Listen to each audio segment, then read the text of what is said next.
మిమ్మల్ని ఆరాధించే ఆత్మ సంబంధమైన ఆ ఆరాధన మాకు దయచేయండి. మహిమ పొందుకోమని యేసయ్య పేరిట ప్రార్థించి ఈ చిన్న స్తుతి ఆరాధన సమర్పించుకుంటున్నాము తండ్రి. ఆమేన్.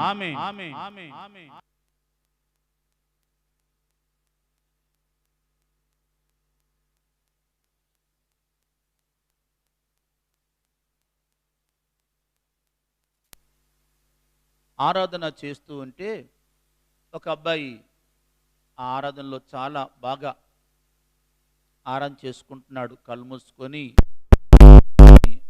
ఆరాధిస్తున్నాడు. వెనక ఒక బ్యాచ్ చేరింది. ఏం జరుగుతుందో చూద్దామని వస్తా చూసి ఒక బ్యాచ్, ఆ బ్యాచ్ వెనక కూడా చేరింది. ఇక్కడ పాపం ఆ ఆరాధనలో పాల్గొని ఆయన ఆత్మతో దేవుని ఆరాధించుకుంటే ఉంటే వెనక ఇక్కడ ఏం జరుగుతుందో చూద్దామని వచ్చే బ్యాచ్ ఆరాధిస్తున్న వాళ్ళని చూసి నవ్వుకుంటున్నారు, ఏళన చేసుకుంటున్నారు. అంటే వారికేమో ఆ వ్యక్తి చేసే ఆరాధన హేళనగా ఉన్నది, కానీ ఆ ఆరాధన చేస్తున్న వ్యక్తికేమో అది ఆత్మ సంబంధమైన ఆనందంగా ఉంది. కనుక నేను చూసి, అంటే ఆ గ్రౌండ్లో ఆ మీటింగ్ ఏర్పాటు చేసింది మనమే కాబట్టి అవంతా ఎవరేం చేస్తున్నారు అని చూస్తే అప్పుడు నేను వెళ్ళాలని, నోరు మూసుకొని సరిగా ఉంటే ఉండండి, లేకపోతే బయటికి వెళ్ళిపోండి చెప్పా. సరిగా కూర్చొని వాక్యం వినటము అయితే ఉండండి, లేకపోతే ఇట్లా నవ్వటాలు అయితే వెళ్ళిపోండి అన్న. ఇంకా అప్పుడు చాలా కామ్ అయిపోయారు. కనుక దేవుణ్ణి ఆరాధించే విషయంలోనూ, ప్రార్థించే విషయంలోనూ, వెంబడించే విషయంలో కూడా అది మంచి ఆరాధన ఉండాలి. సరే, ఈరోజు నేను మీతో దేవుని వాక్యముల నుండి ఏం పంచుకోబోతున్నానంటే, ఒక వ్యక్తి దేవుని యొద్దకు వచ్చి దేవుని యందు విశ్వాసం ఉంచిన తరువాత మరలా ఆ వ్యక్తి ఏం చేయకూడదో చెప్తున్నాను. నువ్వు దేవుని యొద్దకు వచ్చావు, దేవుని యందు విశ్వాసం ఉంచావు, దేవుని బిడ్డగా మారావు, దేవుని వెంబడిస్తున్నావు. అలాంటి వ్యక్తిపైన నీవు మరలా ఏం చేయకూడదు. మరలా చెప్తున్నాను, నువ్వు దేవుని బిడ్డవి, దేవుని యందు విశ్వాసం ఉంచావు, దేవుని బిడ్డగా మారావు, దేవుని యొద్దకు వస్తున్నావు, ఆరాధనలో పాల్గొంటున్నావు. అలాంటి నీవు మరలా ఏమి చేయకూడదు అనే విషయాన్ని మీతో పంచుకుంటాను.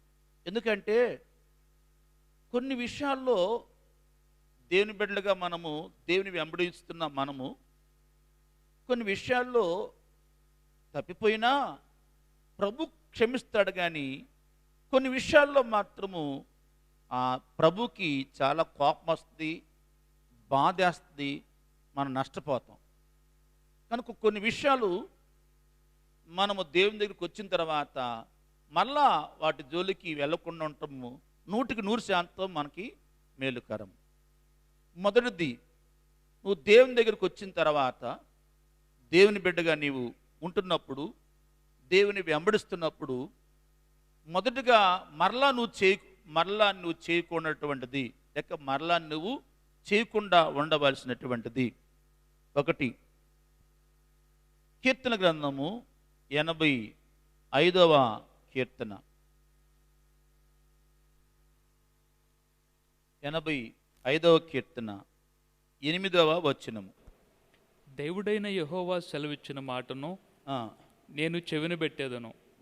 ఆయన తన ప్రజలతోనూ తన భక్తులతోనూ శుభవచనము సెలవిచ్చును. వారు మరలా బుద్ధిహీనులు కాకుందురుగాక. వారు మరలా బుద్ధిహీనులు కాకుందురుగాక. అది మళ్ళా నువ్వు బుద్ధిహీనుడు కాకూడదు. మొదటిది, మరలా నువ్వేం కాకూడదు, దేని ఎదుకు వచ్చిన తర్వాత ఏం కాకూడదు, బుద్ధిహీనుడు కాకూడదు. రామారావు, ఓ రామారావు, ఇక్కడ ఉన్నావా? బుద్ధిహీనుడు అంటే ఎవరు? మరలా బుద్ధిహీనుడు మళ్ళా మన బుద్ధిహీనులు కాకూడదు. దేవుని యొద్దకు వచ్చిన తర్వాత, దేవుని బిడ్డలుగా మనం మారిన తర్వాత, దేవుని వెంబడించడం ప్రారంభించిన తర్వాత ఏం కాకూడదు? మనము బుద్ధిహీనులు కాకూడదు. మరలా మన మరలా అంటే దాని అర్థం ఏంటి? ఒకప్పుడు మనము బుద్ధి లేని వాళ్ళం, బుద్ధిహీనులు.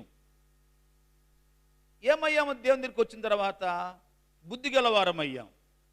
దేవుని దగ్గర రాకమునుప మనం ఎవరము? బుద్ధి లేని వారము, బుద్ధిహీనులు. దేవుని దగ్గరకు వచ్చిన తర్వాత మనకేమొచ్చింది? బుద్ధి వచ్చింది, లేక జ్ఞానము, లేక మంచి ఆలోచన విధానం వచ్చింది. వచ్చిన మనము మరలా ఏం కాకూడదు? బుద్ధిహీనులు కాకూడదు. బుద్ధిహీనులు అంటే ఎవరు? బుద్ధిహీనులు అంటే ఎవరు అనే ప్రశ్న వేసుకుందాం. వర్క్ మనం వేసుకుందాం. బుద్ధిహీనులు అంటే ఎవరు? చెప్పు రామారా, బుద్ధిహీనులు అంటే ఎవరు? మగవారు చెప్పండి, బుద్ధిహీనులు అంటే ఎవరు?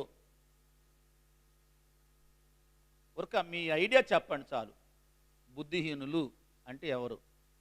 అబే మేము అంత బుద్ధిమంతులు అండి బాబు, మమ్మల్ని అడుగుతారండి మీరు? అసలు మేమంతా బుద్ధిమంతులమి, మమ్మల్ని అడిగితే మాకు బుద్ధిహీనుల సంగతి అసలు మాకేం తెలుసు అన్నట్టుగా ఉంది మీ వ్యవహారం చూస్తే. కొన్ని ఆడవాళ్ళు చెప్పండి, బుద్ధిహీనులు అంటే ఎవరు? మరలా బుద్ధిహీనులు కాకుడి. ఒకప్పుడు మీరు బుద్ధిహీనులు, ఒకప్పుడు మీరు బుద్ధి లేని వారు. ఇప్పుడు ఏమయ్యారు? దేవుని వలన బుద్ధిమంతులయ్యారు, బుద్ధి గలవారయ్యారు. అలాంటి మీరు మళ్ళా ఏం కాకూడదు? బుద్ధిహీనులు కాకూడదు, బుద్ధిహీనులు కాకూడదు అని. బుద్ధిహీనులు అంటే ఎవరు? వాళ్ళు ఏం లక్షణాలు కనపడతాయి? గుర్తుపెట్టుకోండి. బుద్ధిహీనులు అంటే ఎవరైనా ఒకసారి తప్పు చేశారు, నువ్వు చూసావు, క్షమించావు, లేకపోతే చేయొద్దన్నావు, అయిపోయింది. మరలా ఆ వ్యక్తి అదే పని చేస్తున్నప్పుడు ఏమంటావు? బుద్ధుందా లేదా నీకు? ఎన్నిసార్లు చెప్పాలి? బుద్ధుందా లేదా నీకు? ఎన్నిసార్లు చెప్పాలి? ఓసారి చెప్పా, అబ్బాయి అలా పని చేయొద్దునని. ఓసారి చెప్పా, అలా ఉండొద్దని. మళ్ళీ అదే పని చేస్తావు. బుద్ధి ఉందా లేదు నీకు? మైండ్ ఉందా లేదు నీకు అని అంటారు. అంటే బుద్ధిహీనులు అంటే ఒకసారి చెప్పారు చేయొద్దు అని, ఒకసారి నీకు తెలియబడింది చేయొద్దు అని, ఒకసారి నీకు తెలియబడింది ఇలా ఉండొద్దు అని, ఒకసారి నీకు తెలియచేయబడింది నువ్వు చేస్తున్న తప్పని, అయినా మళ్ళా నువ్వు దాన్ని చేయటం అనేటువంటిది బుద్ధిహీనుల యొక్క లక్షణం. ఆల్రెడీ ఒకసారి నువ్వు చేసావు, నీకు తెలియజేయబడింది, నువ్వు చేయొద్దన్నారు, నీకు చెప్పారు, కానీ మరలా నువ్వు దాన్ని చేయటము, మరలా దాన్ని చేయటము, వాళ్ళని ఏమంటారంటే బుద్ధిహీనులు. గుర్తుపెట్టుకుని ఎప్పుడు కూడా దేవుని యొద్దకు వచ్చిన తర్వాత, దేవుడు నీకు ఇది చేయొద్దు అని తెలియచేసిన తర్వాత, ఇలా ఉండొద్దు అని నీకు తెలియచేసిన తర్వాత, ఇలాగా ప్రవర్తించొద్దు అని నీకు దేవుడు అర్థమయ్యే రీతిలో తెలియచేసిన తర్వాత మరలా దాన్ని చేయటం అనేటువంటిది చాలా బుద్ధిహీనత, చాలా బుద్ధిహీనత. అలా చేస్తే మరలా నువ్వు అదే పని చేస్తే నువ్వు ఇబ్బందుల్లో పడతావు, నువ్వు ప్రమాదంలో పడతావు, నువ్వు నష్టంలో పడతావు, ఒక్కొక్కసారి ప్రాణాపాయం కూడా సంభవించవచ్చు. ఎందుకు? బుద్ధి లేకుండా ప్రవర్తిస్తున్నావు. దానికి జాగ్రత్త. ఏది దేవుడు నీకు ఇది కాదు అని తెలియచేసి ఆ స్థితిలో నుంచి బయటకు తీసుకొచ్చిన తర్వాత నువ్వు మరలా ఆ విధానంలోకి వెళ్ళటం అనేది మంచిది కాదు. బుద్ధిహీనులు దేవుని మర్చిపోతారు, బుద్ధిహీనులు దేవుణ్ణి మర్చిపోతారు, దేవుని కార్యాలను మర్చిపోతారు, దేవుడు వారి జీవితంలో చేసినటువంటి ఆ గొప్ప కార్యాలని మర్చిపోతారు. కనుక ఇది మామూలు గుర్తుపెట్టుకోండి. ఇంకో కొన్ని విషయాలు చెప్పాలి, కొంచెం 2-3 విషయాలు గట్టి చెప్పాలి. ఇది మాత్రం గుర్తుపెట్టుకోండి. మరలా మనం ఏం కాకూడదు? బుద్ధిహీనులు కాకూడదు. బుద్ధిహీనులు అంటే ఎవరు? ఒకసారి చెప్పారు, ఓసారి నీకు తెలియచేశారు, అలా చేయొద్దని చెప్పారు, అలా మంచిది కాదని చెప్పారు, తెలుసు, నీకు అర్థమైంది, కానీ మరలా ఆ పని చేస్తున్నావు, మరలా అదే పని చేస్తున్నావు. తద్వారా నువ్వేమవుతుందంటే బుద్ధిహీనులు అవుతున్నావు. దేవుడు ఏమంటున్నాడు? మరలా బుద్ధిహీనులు కాపాకండి. ఒకప్పుడు బుద్ధిహీనులు, మరలా బుద్ధిహీనులు కావద్దు అని దేవుడు తెలియచేస్తున్నాడు. రెండవది, మరలా మనము దేవుని బిడ్డలైనటువంటి మనము మరలా చేయకున్నటువంటి రెండవది, మరలా మనము చేయకున్నటువంటిది, ఇది బాగా గుర్తుపెట్టుకోండి. గలతీ పత్రిక 5వ అధ్యాయము 1వ వచనము. గలతీ పత్రిక 5వ అధ్యాయము 1వ వచనం. ఈ స్వాతంత్రము అనుగ్రహించి, ఈ స్వాతంత్ర్యమును అనుగ్రహించి క్రీస్తు మనలను స్వతంత్రులుగా చేసి ఉన్నాడు. క్రీస్తు మనలను స్వతంత్రులుగా చేస్తున్నాడు. కాబట్టి మీరు స్థిరముగా నిలిచి మరలా దాస్యమను కాడి కింద చిక్కుకొనకుడి.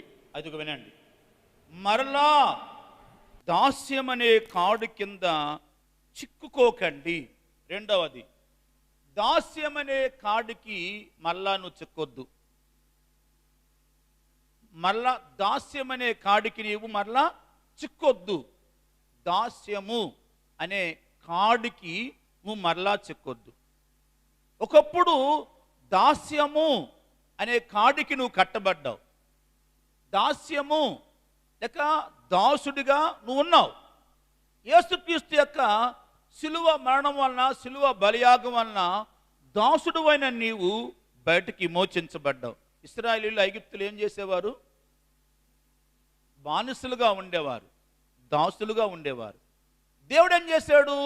ఆ భయంకరమైన దాసత్వం నుంచి, ఆ భయంకరమైనటువంటి బానిసత్వం నుంచి వారిని బయటికి తీసుకొచ్చేసాడు. బయటికి తీసుకొచ్చిన తర్వాత వాళ్ళు ఏం కాకూడదు? మళ్ళా దాస్యమునకు లేక దాసులుగా ఉండటానికి మళ్ళీ ఆ కాడి కిందకి వెళ్ళకూడదు. ఎప్పుడు కూడా ఇక్కడ దాస్యము అనేటువంటి మాటని, దాసులుగా ఉండటం అటువంటిది దేనికి పోల్చుకోవాలంటే, ఐగుప్తులో ఫరోకి వారు దాసులు. ఐగుప్తులు దేనికి ఎవరికి దాసులు? వాళ్ళు ఫరోకి దాసులు. ఫరో సైన్యం ఏం చేసేది? వారిని కఠినమైనటువంటి కఠినమైన పనులు చేయించేది. వారు ఏ పని చేయించినా, ఫరో రాజు యొక్క సైన్యాధిపతులు ఏ పని చేయించినా, వారి పొలం పని చేయించని, ఇంకొక పని చేయించని, వారు కఠినంగా చేయించుకునేవారు, కఠినంగా చేయించేవారు. ఆ కఠిన దాసత్వాన్ని బట్టే ఇశ్రాయేలీయులు చాలా బాధపడ్డారు. ఏంటి ఈ కఠినమైన దాసత్వం ఏంటి? కనుక మనము దేవుని బిడ్డలైనటువంటి మనము మరలా ఐగుప్తు అనగా సాతాను సంబంధమైనటువంటి కాడికి లేక సాతాను సంబంధమైనటువంటి దాసత్వానికి మరలా మనము లోబడకూడదు. అది చాలా ప్రమాదకరమే. మరలా లోబడ్డామా, మరలా సాతాను సంబంధించినటువంటి ఆ దాసత్వానికి మనం లోబడ్డాము అంటే చాలా ప్రమాదం.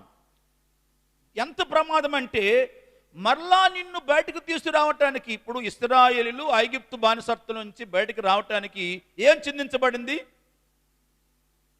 పస్కా గొర్రెపిల్ల రక్తము చిందించబడింది. ఆ పస్కా గొర్రెపిల్ల రక్తము ద్వారా వారు బయటికి వచ్చారు. ఆ దాసత్వం నుంచి వారు బయటికి వచ్చారు. ఇప్పుడు మరలా దాసత్వంలోకి వెళ్తే మరలా పస్కా గొర్రెపిల్ల ఉండదు, మరలా పస్కా గొర్రెపిల్ల ఉండదు. ఒకేసారి యేసుక్రీస్తు శిలువలో ఎన్నిసార్లు మరణించాడు? ఋతు ఎన్నిసార్లు మరణించాడు? ఒకసారి, రెండు సార్లా? ఒకేసారి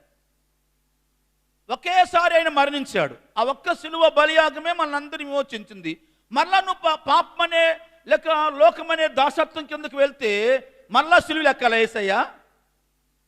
మళ్ళా సిలువ ఎక్కటం ఉండదు. కనుక మరలా మనము దాసత్వం అనే యేసుక్రీస్తు నిన్ను స్వతంత్రుడుగా చేశాడు. దేని నుండి? సాతాను నుండి, లోకం నుండి, పాపం నుండి నిన్ను స్వతంత్రుడుగా చేశాడు. నువ్వెవరివై అంటే స్వతంత్రుడివి. స్వతంత్రుడు అయిన నీవు మళ్ళా దేని కిందకి వెళ్ళకూడదంటే దాసత్వం అనే కాడి కిందకి వెళ్ళకూడదు. దాసత్వము అంటే దేనికి సంబంధించిందంటే అలవాట్లకు సంబంధించింది. అలవాట్లు, కొంతమందికి సిగరెట్ అలవాట్లు, కొంతమందికి అదే వ్యసనాలు అన్నమాట, తాగుడు, కొంతమందికి పేకాట, కొంతమందికి ఏదో రకరకాల అలవాట్లు దాసత్వంలో ఉంటారు, బానిసత్వంలో ఉంటారు. దేవుడు ఆ బానిసత్వం నుంచి, ఆ దాసత్వం నుంచి నిన్ను బయటకు తీసుకొచ్చాడు. ఇప్పుడు ఫ్రీ అయిపోయావు.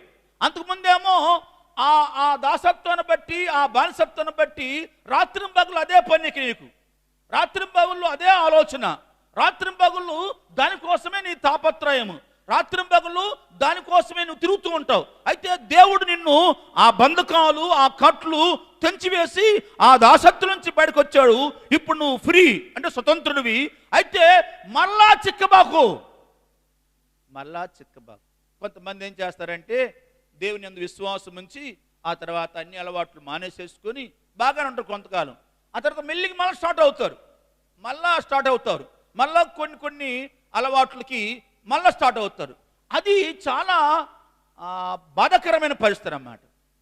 కొంతమంది మనం చూస్తూ ఉంటాం, వాళ్ళు దేవుని నమ్ముకొని బాగానే ఉంటారు కొద్ది కాలం, ఆ తర్వాత మెల్లిమెల్లిగా మరలా వెనక్కి వెళ్ళిపోయి మరలా ఏవైతే చేయకూడదో వాటిని, దేని నుండి అయితే బయటకు వచ్చారో వాటిని, ఏమైతే వారిని ఇంతకుముందు బానిసత్వంగా చేసుకొని బాధ పెట్టియో మళ్ళా వాటికేనమాట. దాన్ని ఏమంటారు బైబిల్ ప్రకారము? కుక్క తన వాంతికి తిరిగినట్టు సామెత అన్నమాట.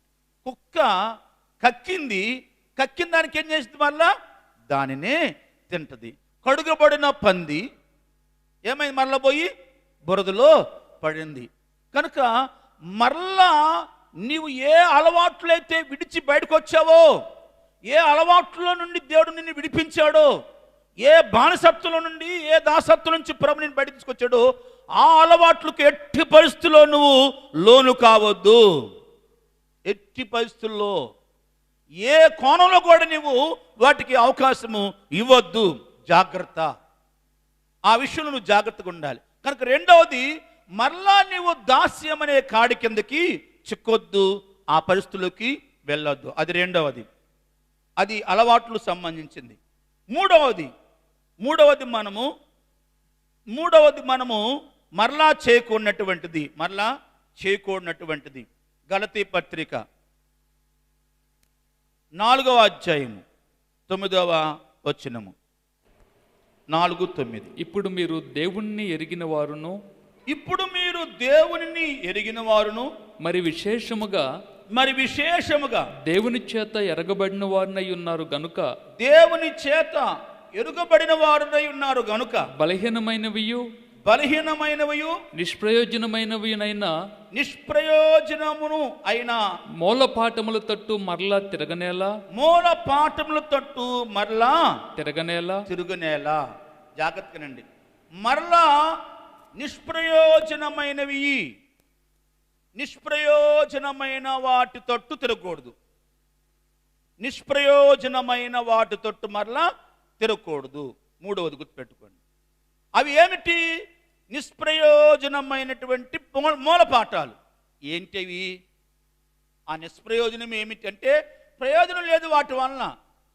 ఆ ప్రయోజనము లేనటువంటి ఆ మూలపాఠాల తట్టు మళ్ళా తిరగకూడదు. మీకు అర్థం కావడానికి మరొక రెఫరెన్స్ చూపిస్తానే. కొలస్సీ పత్రిక 2వ అధ్యాయము 14వ వచనము నుండి చదువుదాం.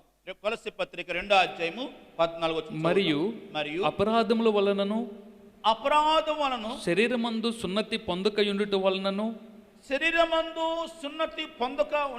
మీరు మృతులయ్యుండగా దేవుడు రాతపూర్వకమైన ఆజ్ఞల వలన మన మీద రుణముగాను మనకు విరోధముగా ఉండిన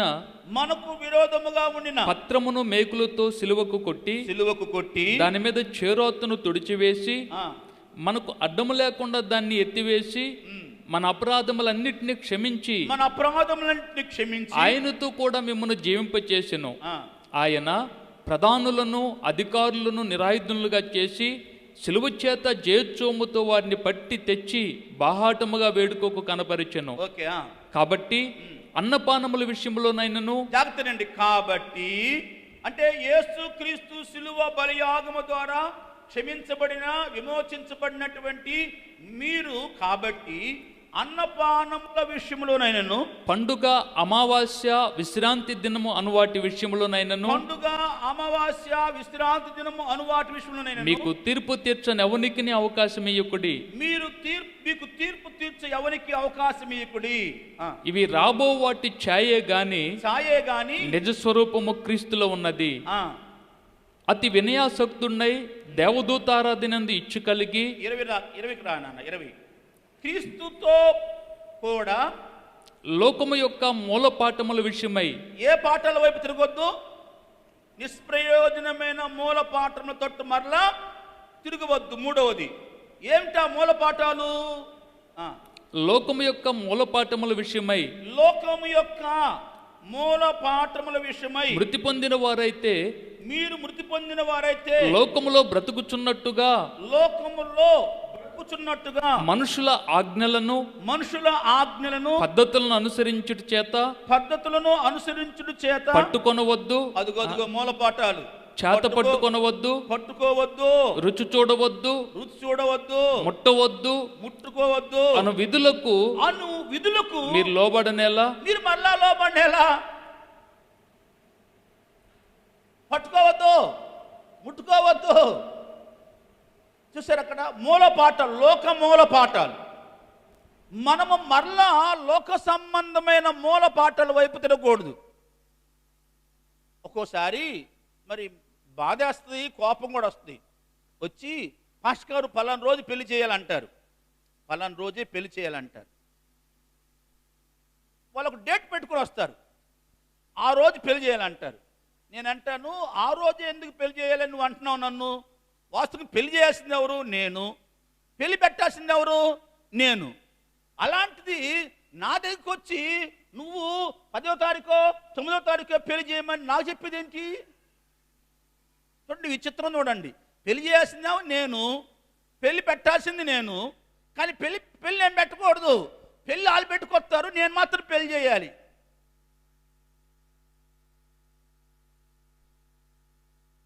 మీరు ఆలోచన చేయండి, అది ఏంటి అసలు ఆ విధానము? దాని అర్థం ఏంటంటే 9వ తారీఖు మంచి రోజు అని ఎవడో చెప్పాడు. లేకపోతే లోకంలో అందరూ కూడా 9వ తారీఖు చేసుకుంటారు, ఎందుకంటే ఆ రోజు ముహూర్తం బాగుంది. కాబట్టి ఇప్పుడు ఈయన ఏం చేస్తాడంటే డేట్ ఏమో అక్కడిది, పెళ్ళేమో ఇక్కడిది అన్నమాట.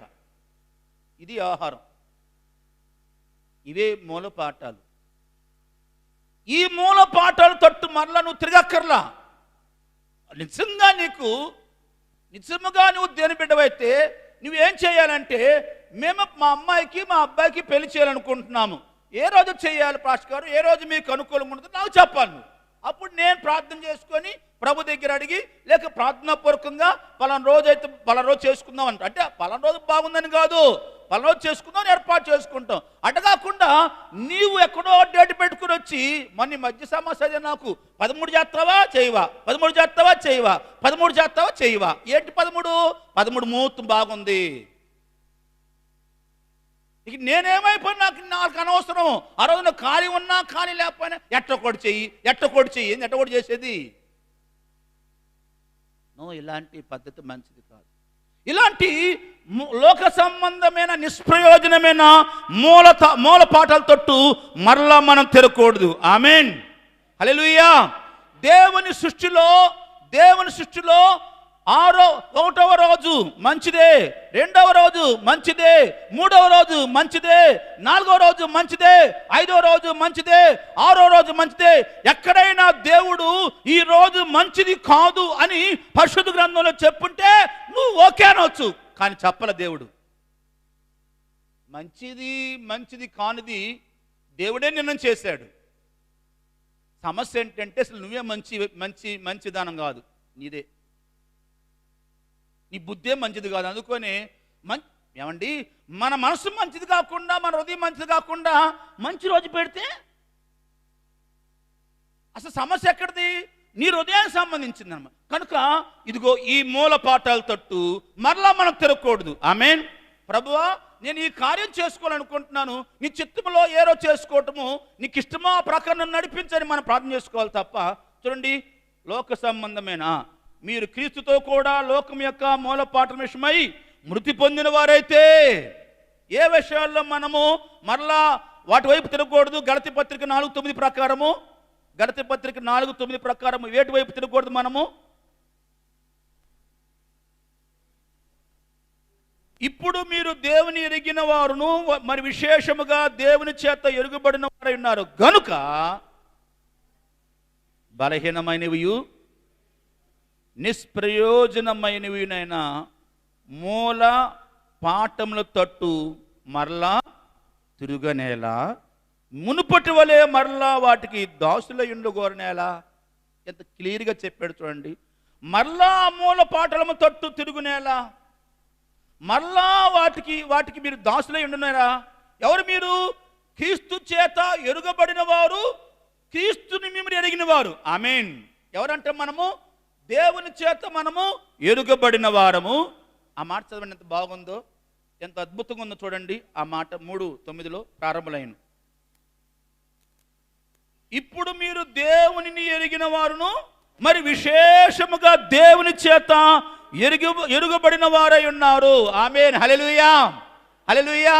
భూమండలములో మరణము గెలచి లేచిన వారు ఎవరున్నారు? భూమండలములో మరణము గెలచి వారు ఎవరున్నారు? మరణముపై విజయ భేరిని, మరణ భయమును తొలగించినావు, మరణముపై విజయ భేరిని తొలగించి మరణ భయమును తొలగించినావు. హల్లెలూయా, హల్లెలూయా, హల్లెలూయా, హల్లెలూయా, హల్లెలూయా. హల్లెలూయా. ఈ మాట, ఈ అద్భుతమైన మాట చూడండి. ఎఫెసీ పత్రిక 1వ అధ్యాయము 20వ వచనము, 20వ వచనం చదువుతున్నాను. ఎఫెసీ పత్రిక 1వ అధ్యాయం 20వ వచనము. ఆయన ఆ బలాతిశయము చేత క్రీస్తును మృతుల నుండి లేపి సమస్తమైన ఆధిపత్యము కంటెను, అధికారము కంటెను, శక్తి కంటెను, ప్రభుత్వము కంటెను ఈ యుగమందు మాత్రమే కాక రాబో యుగమందును పేరు పొందిన ప్రతి నామము కంటెను ఎంతో హెచ్చుగా పరలోకమునందు ఆయనను తన కుడిపార్శ్వమున కూర్చుని పెట్టుకుని ఉన్నాడు. మరియు సమస్తమును ఆయన పాదముల కింద ఉంచబడి ఉన్నవి. ఆమేన్. హల్లెలూయా. సమస్తము కూడా ఆయన పాదాల కింద ఉంచబడినది. సమస్తము పైన ఆయన అధికారి ఉన్నాడు. మరి సమస్తము ఆయన పాదాల కింద ఉన్నప్పుడు, సమస్తం పైన ఆయన అధికారంగా ఉన్నప్పుడు, కొలస్సీ పత్రిక 1వ అధ్యాయము 15వ వచనంలో కూడా ఒక అద్భుతమైన మాట రాయబడింది. కొలస్సీ పత్రిక 1వ అధ్యాయము 15వ వచనము, ఆయన అదృశ్య దేవుని స్వరూపి అయి సర్వ సృష్టికి ఆది సంభూతుడై ఉన్నాడు. ఏలయనగా ఆకాశమందున్నవియు భూమి అందున్నవియు దృశ్యమైనవి గాని అదృశ్యమైనవి గాని అవి సింహాసనములైన ప్రభుత్వములైనను ప్రధానులైనను అధికారములైనను సర్వమును ఆయనందు సృజించబడును. సర్వమును ఆయన ద్వారాను ఆయన బట్టి సృజించబడును. ఆయనే అన్నిటికంటే ముందుగా ఉన్నవాడు. ఆయనే సమస్తమునకు ఆధారభూతుడు. సమస్తము ఆయన పాదాల కిందే ఉంచబడింది. సమస్తమునకు ఆయన ఆధారభూతుడైనప్పుడు మళ్ళా నీవు లోక సంబంధమైన మూల పాఠముల తట్టు, నిష్ప్రయోజనమైన మూల పాఠముల తట్టు తిరుగునేలా. హల్లెలూయా. ఎంత అద్భుతమైనది అండి. అంత అలాంటి మీరు క్రీస్తుతో కూడా క్రీస్తుతో కూడా మృతి పొంది తిరిగి లేచిన వారు. మీరు ఎవరో తెలుసా? దేవుణ్ణి ఎరిగిన వారు, దేవుని చేత మరి విశేషముగా ఎరగబడిన వారు. నేనెవరిని? మీరెవరంటే దేవుడు మిమ్మల్ని ఎరిగి ఉన్నాడు. ఫలానా సుధాకరు నా బిడ్డ అని దేవుడు ఎరిగినవాడు. ఆమేన్.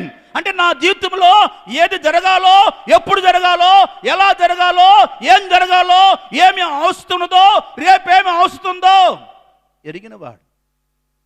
ఆయన పక్కన పెట్టి మనమేదో ప్లాన్ చేసి ఆ రోజు మంచిది, ఈ రోజు మంచిది, ముట్టుకోవద్దు, అట్లా ఇట్లా ఈ వ్యవహారాలన్నీ లోక సంబంధమైన మూలపాఠాలంట, నిష్ప్రయోజనమైన మూలపాఠాలు. వాటి తట్టు మరలా తిరగకూడదు. ఇదే చాలా ప్రాముఖ్యమైన, చాలా పర్యాయాలు బహుబాధేస్తుంది. ఒక్కోసారి బహుబాధేస్తుంది. మరి కొంతమంది తెగించి అయితే రాత్రి 8:30కి పెట్టు, 9:30కి పెట్టు ముహూర్తం, అప్పుడు బాగుంది ఆ చీకట్లో. ఇదేం వ్యవహారం మరి నాకు తెలియదు. నో, అసలు ఆ విధానమే మంచిది కాదు, ఆ పద్ధతే మంచిది కాదు. ఎందుకంటే అవి లోక సంబంధమైన మూలపాఠాలు, నిష్ప్రయోజనమైన మూలపాఠాలు, పనికిరాని మూలపాఠాలు. నా ఇప్పుడు నేను ఎవరైనా స్వార్థపడు అనుకోండి, ఆయన దగ్గరికి వెళ్ళి, అయ్యారు నువ్వు పెళ్లి చేయాలి అన్నాడు. అదే సమయానికి ఇంకోళ్ళు కూడా వచ్చారు, ఆ రోజే చేయమంటున్నారు. ఆ టైం చెప్పండి, ఏమంటాడు తెలుసా? తెలియగల ఆ మహానుభావుడు, ఎవరు చెప్పారు నీకు ఆ టైంలో? ఆ టైం బాగా ముహూర్తం, నువ్వేమో ఈ టైంలో పెట్టుకుంటాడు, ఈ టైంలో నువ్వు పెట్టుకోమంటాడు. ఆయన చేయాలి కాబట్టి రెండు టైం మార్చేస్తాడు. వీళ్ళేమో ఆ టైం బాగలేదు అంటాడు. మరి ఆ టైంకి ఆడికి బాగినప్పుడు ఈడు చేస్తాడు, ఈడికి బాగినప్పుడు వాడు చేస్తాడు. ఏముంది? మార్చటమేగా, అది కాదు. కనుక దేని బిడ్డలు ఎప్పుడు కూడా లోక సంబంధమైన నిష్ప్రయోజనమైన మూల పాటల తట్టు మరలా తిరగకూడదు. ఎందుకంటే సమస్తం ఆయన పాదాల కిందే ఉంచబడి ఉన్నది. ఆయనే నీ ప్రభు, ఆయనే నీ రక్షకుడు, ఆయనే నీ విమోచకుడు, ఆయనే సమస్తానికి ఆధారభూతుడు. అసలు ఆ మాటలు అందరూ కలిసి చదువుదాం. ఈ మాటల్ని కొలస్సీ పత్రిక 1:15 అందరము ఎక్కడి వరకు చదువుదామంటే 17వ వచనం వరకు చదువుదాం. అందరం చదువుదాం. బైబిల్ తీయండి అందరూ, స్త్రీలు పురుషులు అందరూ కూడా. రెడీ? 1, 2, 3 స్టార్ట్. ఆయన అదృశ్య దేవుని స్వరూపి అయి సర్వసృష్టికి ఆది సంభూతుడై ఉన్నాడు. ఏలయనగా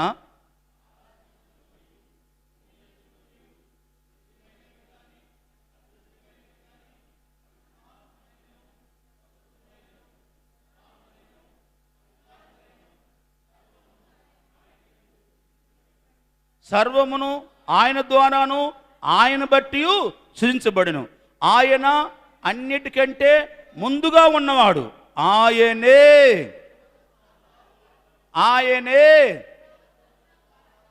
బుల్లిమ్మ గారు, ఆయనే చెప్పిందా పార్వతి? ఆయనే సమస్తమునకు ఆధారభూతుడు. చెప్పింది అమ్మాయి, ఏమని చెప్పింది? ఆయనే సమస్తమునకు ఆధారభూతుడు. హల్లెలూయా. సమస్తానికి ఆయనే ఆధారము. కలిగి ఉన్నది ఏది? యోహాను సువార్త 1వ అధ్యాయంలో ఏం రాయబడి 3వ వచనంలో కలిగి ఉన్నది ఏది? ఆ మాట కూడా అందరూ కలిసి చదువుదాం. యోహాను సువార్త 1వ అధ్యాయము, కొత్త నిబంధనలో యోహాను సువార్త 1వ అధ్యాయము 3వ వచనము. రెడీ? 1, 2, 3 స్టార్ట్. కలిగి ఉన్నది ఏది? ఆయన లేకుండా కలుగలేదు. ఆయనలో జీవమును, ఆ జీవం మనుషులకు వెలుగై ఉన్నది. ఆమేన్. కలిగి ఉన్నదేది? ఆయన లేకుండా కలుగలేదు. కలిగి ఉన్నదేది? ఆయన లేకుండా కలిగి ఉండలేదు. ఏదైనా కలిగిందంటే ఆయన వల్లనే కలిగింది. ఏమైనా సృజించబడ్డాయంటే ఆయన బట్టే సృజించబడ్డాయి. ఆయనే సమస్తానికి ఆధారభూతుడు. ఏదైనా ఉంది అంటే ఆయన పాదాల కిందే ఉంది. ఏదైనా ఉందంటే ఆయన పాదాల కిందే ఉంది అన్నమాట.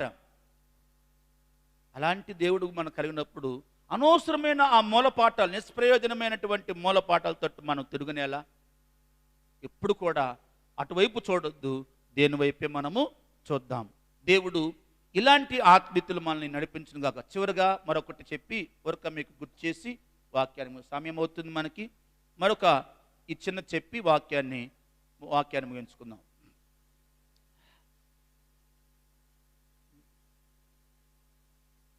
యెహెజ్కేలు గ్రంథము 3వ అధ్యాయం 20వ వచనం. యెహెజ్కేలు గ్రంథము 3వ అధ్యాయము 20వ వచనం. అది కూడా చదువుదాము. దానితో పాటు హెబ్రీ పత్రిక 6వ కూడా చదువుదాం. తన నీతిని విడిచి దుర్నీతిని అనుసరించినందున నేను అతని ముందర అభ్యంతరం పెట్టగా అతడు మరణమగును. నీవు అతన్ని హెచ్చరిక చేయని ఎడల పూర్వము తాను చేసిన నీతి జ్ఞాపకమునకు రాకుండా అతడు తన దోషమును బట్టి మరణమవును. హెబ్రీ పత్రిక 6:1 కూడా చదువున్నాను. హెబ్రీ పత్రిక 6:1.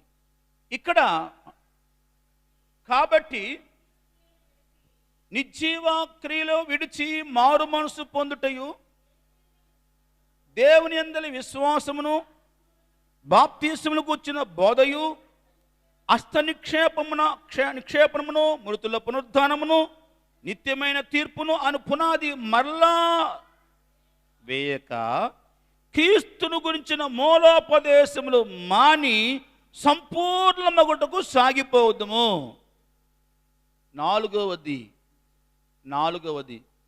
ఇంకా మరలా నీకు మారు మనసు పొందు, బాప్తిసం పొందు, మారు మనసు పొందు, పాపాలు ఒప్పుకో, పాప క్షమాపణ పొందుకో.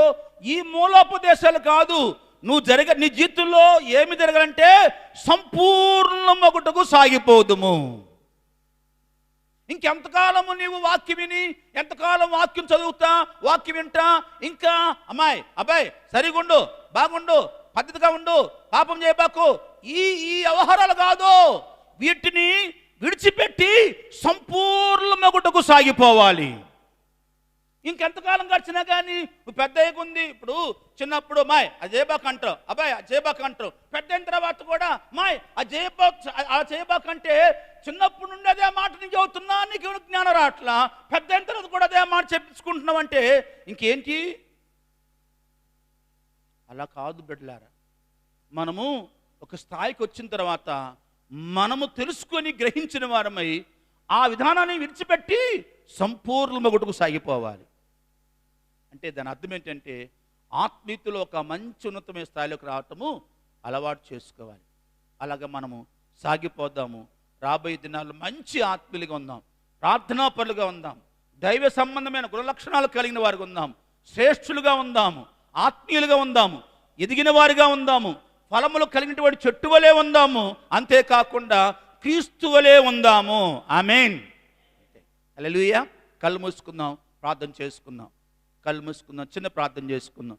దేవుని బిడ్డలుగా మనము మరలా బుద్ధిహీనులు కాకూడదు. మరలా దాస్యం అనే కాడి కిందకి చిక్కుకోకూడదు. మరలా లోక సంబంధమైన మూల పాఠముల తట్టు తిరగకూడదు. యేసయ్యా, సంపూర్ణ మగుటకు సాగిపోదాము. ఇంకా సంవత్సరాలు గతించిన కొలది, సంవత్సరాలు గతిస్తున్న కొలది ఇంకా నీకు మూల పాఠాలు చెప్పే స్థాయిలో చెప్పించుకునే ఉద్యమం ఉండకూడదు. సంవత్సరం అయిపోయింది, బడికి వెళ్ళి ఏబిసిడీలేనా? ఎవరైనా నవ్వుతారు. సంవత్సరం వెళ్ళినా బడికి ఏబిసిడీలే రాలేదంటే. అలాగనే సంవత్సరాలు దొరికిపోతున్నా నీ ఆత్మీయ జీవితంలో ఇంకా అజ్జేయొద్దు, ఇచ్చేయొద్దు, అలా ఉండొద్దు, ఇలా ఉండొద్దు, అలా మాట్లాడొద్దు, ఈ మూల పాఠాలు చెప్పించుకునే వయసేనా నీది? ఎప్పుడు సంపూర్ణ అవుతావు? ఎప్పుడు నీవు ఎదిగి ఇంకొకరికి చెప్పే స్థాయికి వస్తావు? ఆలోచించేసి దేని బిడ్డలకు మనం నేర్చుకోవాల్సింది సంపూర్ణ మగుటముకు సాగిపోదాం, పరిపూర్ణ మగుటకు సాగిపోదాం. ఆత్మీయతలో ఎదిగిన వారిగా ఉందాం. మన వెనక వచ్చే వారికి ఆత్మ సంబంధమైన పాఠాలు నేర్పించే వారిగా మనం ఉందాం, బోధించేవారిగా ఉందాం, సరిచేసేవారిగా మనం ఉందాం. అలాంటి ఆత్మీయతలోకి మనము ముందుకు సాగిపోదాం.